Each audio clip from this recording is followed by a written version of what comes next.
Work it, make it, do it, makes us harder, better, faster, stronger. That don't kill me. Welcome into the Benchmark Scrubs. And that was the Red Octobers. That was the Red Octobers performing stronger. It wasn't. It was comedy. Except we're not going to talk about music. We're going to talk about basketball, NBA playoffs starting right now because we have a lot to get through. Starting with the Eastern Conference, first round matchup, Pacers and Hawks. Let's hear it, guys. What's up? What's going on here? Well, the Hawks came out storming in Game 1 and the first half of Game 2. Then the Pacers realized that we're playing a really terrible team. We should probably that one, Atlanta's not very good, and two, Indiana's apparently pretty good. I think they've returned. They're trying to return to what they were. Now they're a pretty average team, but they're exponentially better than the Hawks. So this series shouldn't go more than 3 more games. And for the record, we're recording this as the Game 3 has just started. It's 9-9 at this point. Just throwing that out there. Dramatic update, Tyler. Well, I thought going into the series, the Hawks definitely presented some matchup problems that they could take advantage of just by the fact that they play potentially 5 perimeter guys at a time. And Indiana really doesn't like to adjust their defenses, but they've been forced to change. They've been switching a lot more than they would normally do. They started playing Paul Millsap more like the power forward or small forward type of player that he is instead of as a big. They put Paul George and Jeff Teague.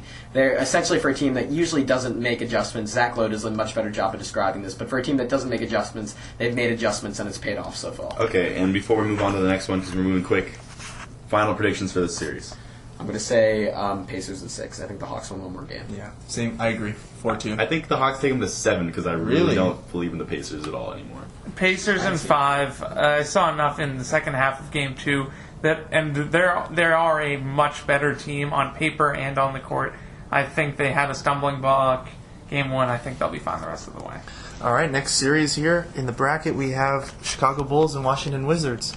Washington stealing 2 from Chicago at home, and with impressive performances by Nene and Bradley Beal. Yeah, Wizards are up 2-0. John, I'm going to have to apologize for openly questioning your intelligence for saying that Nene and Marcin Gortat would shut down Joakim Noah, because they've really outplayed. The two of them have outplayed Noah. Mainly Nene. Well, when I actually said that, I was actually considering it quite a stretch. I did not have faith in them. It's just they really surprised me with their play. That how well they've surprised the guy who even predicted. I mean, 24 and 8 for Nene in Game 1, just dominating down low and leading the Wizards to what I think is an upset. I don't know how you guys feel about this. Well, I guess it's an upset, but isn't this the way that we kind of thought the Bulls would play like a long time ago? When Rose went down, didn't we think they were going to be kind of bad, and then they outplayed expectations? I mean, Tom Thibodeau's an excellent defensive coach, and he's really... Maybe they've just run out of steam come playoff time. I think that's definitely a possibility because they've essentially been playing 7 or 8 guys for like months now, and it's one thing to have a playoff rotation, but for that long, it's difficult to maintain. And I've been really impressed with the Wizards. I thought actually going into the series they were probably the more talented team, just had an incredibly big disadvantage in the coaching department, Randy Whitman, but because of John Wall, Bradley Beal, and Nene, they've been able to overcome that, and like surprisingly good just as a passing team, and surprisingly resilient in how they came back in that game too. And so this will be the first playoff game played in Washington in 6 years. Wow. Oh yeah, so it's the first time I think since 1982 that the Wizards had a 2-0 series lead. I'm sorry, Washington. Okay, so final predictions for this series. I'm going to say Wizards in 6. I'm going to say Wizards in 5. I agree, Wizards in 5. Wizards in 7. Bulls. Really? I think the Bulls are a good team. I think they're a better coach team than the Wizards. Mm-hmm. Wizards haven't been in a spot where they've been ahead since '82, as Gavin said. This team's just not mature enough, I don't think, to close it out. I mean, to really put a clamp down on them, but I think they end up winning the series. Interesting. And now we're going to jump to the next series here with Miami Heat, Charlotte Bobcats. Miami going up 2-0. The revenge of McBob. Revenge of Josh McRoberts, almost taking out LeBron James with that elbow to the throat. Was fined $20,000 earlier today, but anyways, that's not the story here. Is there a story here? Is there a story here? You know, the Cats were real close to pulling out, like at least forcing overtime the other day. Like Kemba Walker hit that pull-up 3, a little reminiscent of that shot he hit a few years ago back in college. It was a step-back jumper to get the game close again. And then they got the ball back, and there's a chance that they could tie it up to push overtime. But then, who was it in the corner? Former D-leaguer Chris Douglas Roberts. Just handed the ball to Dwayne. Like, he really just Here you go, Dwayne. Take the ball from me. I don't want to win this game. let's call a spade here. The Bobcats are still the Bobcats. They've improved, but they're not matching. There is no way they match up well with LeBron. I think that, in the season series that these two teams have played, all the games have been close. But I think, half of them have been close. But the real misfortune for the Bobcats, for me, happened in Game 1 when Al Jefferson became injured with plantar fasciitis. That series in my mind. That pretty much he's hobbling around the court. It's almost painful to watch him. Yeah, he still had something like 18 and 13 last night. But if he's at 100%, he could have dominated the series, especially the way he was playing the last couple of weeks. He was the guy I was looking out for to play really well. And now they've just been able to focus all their attention on Kemba Walker. And you saw him, despite those 2 late threes, struggle throughout most of Game 2. And just the reality is, without Jefferson, the Bobcats don't have nearly enough offensive talent to stay in the series. Or defensive talent. They're good. No, they're a good defense. They're not about that. They're one of the top 10 defensive teams in basketball. They don't have the defensive talent to beat Miami. I'm not saying they have. I didn't say to beat Miami. You just said not any talent, and they are one of the better defensive teams in basketball. Final predictions, guys. How does the series play out? Heat in 4. Heat in 4. The Bobcats, I don't think they've won a single... I don't think they've beaten the Heat in the LeBron James era. I don't believe so. So I think it's not going to change in this series. I think Heat in 4 too. I think one of the games in Charlotte is very close. Which is upsetting. This was my series to watch. Sorry, guys. I would say one more overtime game, but you're Heat in 4. If the Bobcats do manage to pull one out, though, it'd be very, very surprising. And now, final playoff series here in the East. 3rd seed versus the 6th seed. Toronto Raptors versus the Brooklyn Nets. New rivalry has been formed. Brooklyn. Brooklyn? Bleep Brooklyn. Masai the Messiah. Toronto, and this is shaped up to be a good series from the beginning, and the first 2 games have shown that this will probably be one of the top 2 first-round series, I think. I think this one goes the distance. The Nets with the experience, the Raptors just with pure athleticism and youth. And I think the contrast of styles here is just going to be interesting to watch go the distance.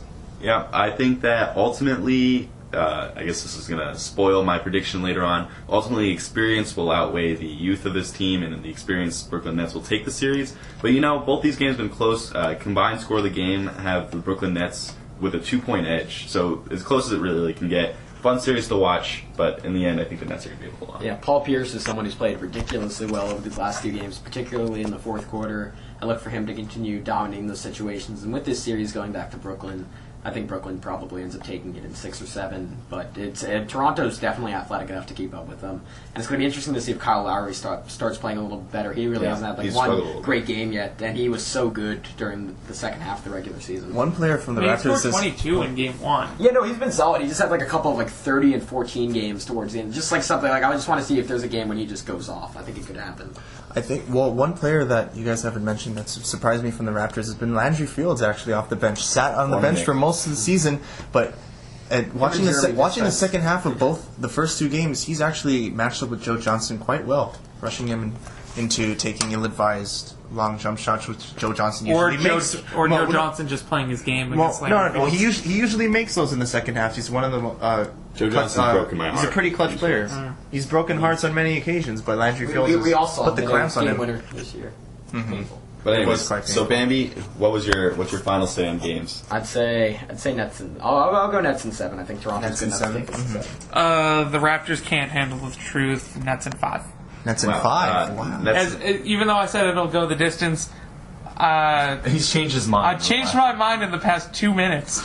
The experience is going to outweigh. They're all going to be within 5 points, and they will all be very close Nets victories. Wow. Okay, I'm gonna have to agree. I'll go somewhere in the middle there and say Nets in 6. Ultimately, the experience will outweigh the athleticism and youth. I'm actually going to take a different road, a different approach here.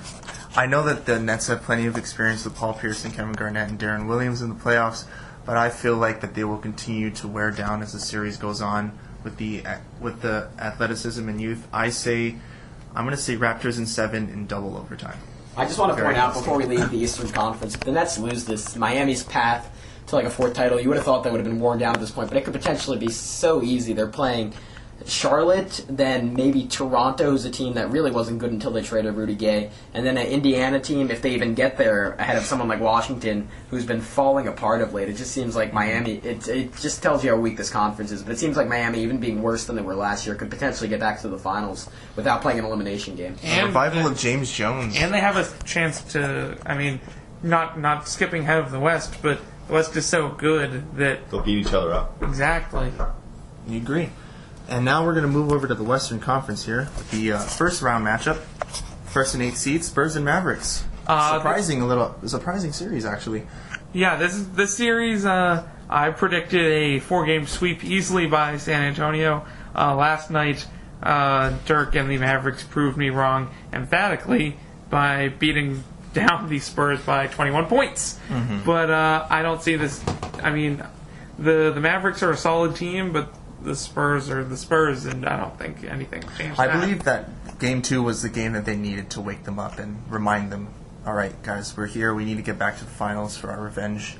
So, we can't just keep dribbling. Let Tony Parker keep dribble into the paint, get disrupted, then dribble back out and rush a shot. We have to get other people involved, such as Kawhi Leonard, Danny Green, even guys like Boris Diaw off the bench. Right. Help them. The Spurs normally do the main reason their offense is so good year in, year out is they do such a good job of getting players the ball on the move and constantly getting guys the ball in spots where they like. Then the Mavericks have kind of mitigated that a little bit by just switching everything, and it's really worked through 2 games. Even in that game 1, the Mavs kind of outplayed them. I'd just like to remind the viewers something really similar happened against Golden State last year, and then I think San Antonio ended it in either 5 or 6 games, and relatively easily. I think the Spurs end up winning this series in 7 games. It seems like the Mavericks have definitely found something here. And because the Mavs really did outplay them in Game 1, I wouldn't be super shocked. This seems like an overreaction, but I wouldn't be shocked that the Mavs won the series. Just the way they played the Spurs, because Manu Ginobili played probably what's going to end up being the best game he plays all playoffs, and they still got blown out. Yeah, I'm going to have to, I guess, slightly disagree with you and agree with Tonis, where the Spurs are the Spurs, and when they need to, they can and will turn it on and shut down the Mavericks enough to win the series. I think ultimately the Mavericks might win a couple, and like they did the other day, just because they're such an offensive powerhouse, really, with Dirk and Ellis can light up the scoreboard too. And they'll have a few days where they just have these big outbursts and they'll win a game. But ultimately, the Spurs' stifling defense and just fluid offense is going to win the series. Being the Spurs. And being the Spurs. Having the better players. I think that the matchup of the coaches here between Rick Carlisle and Greg Popovich. I think Rick Carlisle is winning it so far. He's winning it so far. Pop can earn his coach of the year. Did you see how nice Pop was to Craig Sager's son? Sager's Jr., yeah. Yeah, that was really nice. And he apparently gave him a handwritten letter for his dad, so that's cool. I'm not a big fan. Of Craig Sager? No, of Popovich being nice. I don't like it. It's unnerving. He didn't even say anything that ridiculously nice, and was still he's my favorite heartwarming. coach. Just in context of who he is, what he said was just wow. I know, yeah. He said, "I'll be nice to you. Get your butt back here." He's just like an army general who's occasional spouts of humor, and then when you think you're getting to know him, he just gets angry. But the fact that he was even moderate in his tone, it wasn't nice. Pop's just a cool guy. Him and the Spurs coaching staff just go on wine retreats every summer. It's some isolated cabin. This is all relevant. We digress. We're slightly digressing here. Final series prediction. I say Spurs in 6. Spurs in 6. Spurs in 6. I'm going to go with Spurs in 6 as well. And then now to the next series, Rockets and Trailblazers. This one's really the best series so far. Agreed. This is better. This will end up being better than Nets Raptors. This is LaMarcus Aldridge's quote unquote coming out party. I mean, he's been out, but this is unreal. He's really showing up. Also, Game 1, Damian Lillard's coming out party, 31 points, 11 and then he had assists. solid 18, 10, and 8 last night. Exactly. To quote Zach Lowe on it, LaMarcus Aldridge has lost his mind. Alert the local authorities. He's been incredible, and really, it seems like you think with Dwight Howard, they're widely considered, at least in his prime, one of the better defensive centers in NBA history. But currently, it just seems like no one on the team can guard him. They keep trying to put power forwards on him, and Terrence Jones just isn't tall enough.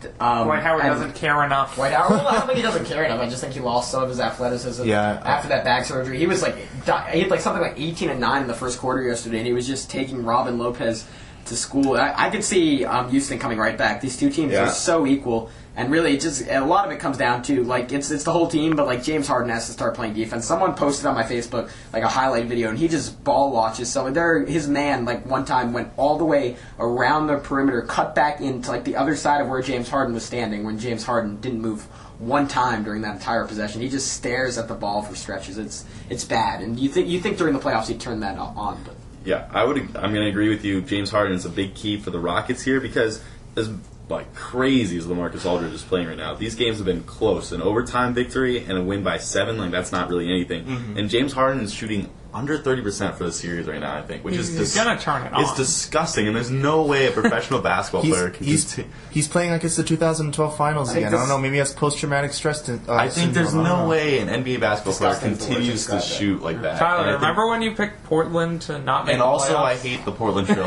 No. I'm not biased, but I don't like. I hate him so much. I think, despite my hatred towards the organization, I think that because there's no way James Harden can continue to play this poorly, and I don't think LaMarcus Aldridge can continue putting up these kind of crazy numbers for the rest of the series. Who's guarding him? I think it's going to just... There's no way. His shooting percentage is unreal. Even if I was guarding him, his shooting on some days percentage is unreal down. because all he's doing is standing underneath. That's not even 100%. I don't know. No, he's making jump shots, but for the most shots. part, he's getting to the basket as he wants. Mm-hmm. I think I can't remember which analyst proposed this idea, but one radical change that the Rockets could try and do is playing both Dwight Howard and Asik at the same time, thus clogging the inside for LaMarcus and Damian Lillard if they decide to attack the rim and forcing them to shoot the outside jumper. And towards the end of yesterday's game, I watched a few of the highlights. LaMarcus Aldridge was actually missing quite a few of those rainbow jump shots from outside from the pick and pop. So who knows if that's already a sign that he started to cool off. He's definitely not going to average 44.5 points per game over the rest of the series. Yeah. I say this game goes to 7. Yeah. But yeah, I mean, bad news for the Rockets. They're going to Portland now for a couple games. I think the Blazers end up taking it in 6. I completely Blazers in agree. 6. Blazers in 6. I say Blazers in 7. I'm going to say, I agree with John, Blazers in 7. I think Houston makes this a series. Now for the team that had quite the miraculous shot a few days ago, even though they ended up losing, Oklahoma City Thunder versus the Memphis Grizzlies. Upset alert. Upset alert? Upset alert. Really? Kevin Durant's doing what he can, and Kevin is ridiculous. he is amazing. But the rest of his team is not really helping him as much as he would like. And, well, Memphis is one of the top 3 defensive teams in basketball, and I think this is going to be a long series for Kevin Durant. Tony Allen may be irritating Kevin Durant on the defensive end, but the most irritating Just player like he's on the been court. irritating Celtics fans. Irritating him to the tune of like 34 points. Well, the That's Durant most is the irritating player on the court for Kevin Durant has to be his point guard, Russell Westbrook. I disagree with you. Really? I mean, like, I get that Russ definitely took, like, some bad pull-up threes, but he's really, like, the talent of... Those two are so talented. You just watch them get a steal and go out on a fast break. Those two players... This isn't a good roster outside those two players. Serge Ibaka's solid, but then you look at that bench, they're getting nothing out of Perry Jones, nothing out of Jeremy Lamb, nothing out of Kendrick Perkins except for that one shot to force overtime. A little bit of something out of Caron The biggest Butler. shot they made all It series. was an open layup. I mean, it was a great play by him. No credit given, but he's mostly just a black hole. I think it's amazing what Westbrook and Durant do to make this team elite. It's just honestly just two guys playing together incredibly well that make this team. Well, that brings up the question at the end of the game: who's taking the shot? Is it Durant? Is it Westbrook? It's Durant. But then how come Westbrook has been shooting the shots? It doesn't have to be one guy. Even on teams with alpha dogs, you're not just going to give it to one guy every time. If not, you just don't want to do You have to change it up a little bit, but obviously, if everything went according to plan, Durant's the guy shooting. That's who you wanted. Okay, I think bad news for the Thunder, and I'm with Tonis. Upset alert. Yep. They're going to Memphis. The Grizzlies have not lost a game there in 14 games. I mean, these numbers are meant to be broken, but I think that they're really, really tough to beat in Memphis, and they're at the very least they're splitting this. Big shot by enemy of the podcast, Mike Miller, last game. Oh, Let's not bring that up. Okay. He's the killer of OKC dreams. He's done it killer before. of everyone. He's going to do it again. All right, predictions. Predictions. OKC in 7. I say Durant's Memphis not in going to 6. let this happen. Memphis in 6. Okay, not that 6. fast, but Memphis in 7. Memphis in I'm 7. going Oklahoma City in 7. I think Memphis had to play so well to win that last game. Even in Memphis, I don't see them reaching that level again this series, and I think Kevin Durant continues to destroy them. And now for the final series of the Western Conference: Los Angeles Clippers, Golden State Warriors. It seems like Klay Thompson is the only Warrior that wants to play basketball, but that's just my thought. To split the series so far. I mean, Yeah, Steph but scored 24 in game 2. But that last game, they were annihilated. They were He smoked. got his. Blake Griffin woke up. He decided, you know what? I'm not gonna deal with this anymore. 35 points, I believe, was the number. Yeah, 35.6 rebounds. Blake Griffin said, "I'm not going to be pushed around, and this is what's going to happen." He said, "Wait, David Lee is guarding me? oh, wow." David Lee. It was also nice that he didn't get in foul trouble that game. I'm happy we're ending with this one because I think at this point the Clippers are my title favorite, and I know we're only 2 games in, but they reached a level last game that they actually have to play other teams, right? What's your point? They just beat Golden State by 30 plus points. That Miami doesn't. That's true, but I think they're going to get. I mean, that's actually a very valid point by Jonas. If I was taking odds, I'd say Miami just because they're the most likely to get there. But if I pick the team that I think is the best right now out of all the remaining teams, which is everyone, I think it's the Clippers. They reached an incredible level, and when everyone's shooting well, don't forget this. At the beginning of the playoffs, that was the first time all season they had their entire roster intact. Danny Granger had something like 13 points last game. JJ Redick can shoot off the bench. Hito Turkoglu had a decent game. They have so many. Their deep bench is like the 2009 NBA All Stars. That's just ridiculous. The kind of depth they have, and I think it was Andrew Sharp from Grantland when Blake Griffin's playing at an alpha dog level, and Chris Paul doesn't have to take over the offense by himself. They just reach such a high level of basketball. I don't see anyone beating them if they can consistently play like that. Okay, I'm not as high on the Clippers as Gavin is over there, but I'm more down on the Warriors. I think this is a team that's kind of emotionally unstable. With Andrew Bogut out after getting stomped, there's 2 ways you can react to getting stomped. You can come back and play mad and get even, or you can just get Or you can beat play down. mad and then And just lose your shot and then not do anything. And I think that's I think you the wanted to say another word other than shot. Yeah, but anyways, No, I think this is jump you shot. still lose your jump shot. Yeah, and I think During.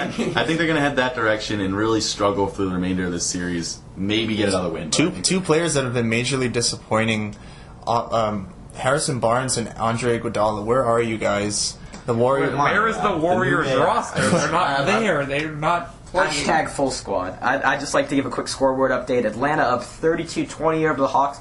Paul George not really continuing his great play. Only played 6 minutes because of 2 fouls. 0 for 1 shooting, no points so far. 28, not 20. The good thing is Roy 28. Hibbert's picked it up. He actually scored in the first half So of this it's not game. that big. But he has no other statistics. So 2 points, no rebounds, no steals, no blocks for Roy Hibbert. All right. Well, so we made our R.I.P. predictions. Chocolate We'll see how they pan out. Scrubs. Hold on, we didn't make our predictions for this. Oh, for this one? Oh, for this series, Oh, yes. that's right. Yeah, you're right. Clippers in 5. Clippers in 5. Wow.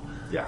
Clippers. I think Clippers in 5. I think it's not Bogut. I don't see this Golden State team bouncing back. Maybe they win one at home. That's a great. I'm gonna give the Warriors just some credit for having Steph Curry and Klay Thompson on their team. They'll shoot. I say Clippers in 6. Just They'll get- Warriors take 1 game, but it's Clippers in 6. All right. Well, thanks for tuning in, Scrubs. It's been a pleasure. We'll see you next week. We'll talk about the second round of the playoffs by then, or maybe most of the way through the series. Yeah, we'll figure it out. We'll probably get at least 2 more. I think we'll get 2 more in before we. We could preview some so game 7s sad. potentially. Yeah. Okay. Well. We'll do some Skype ones. Yeah. You never know.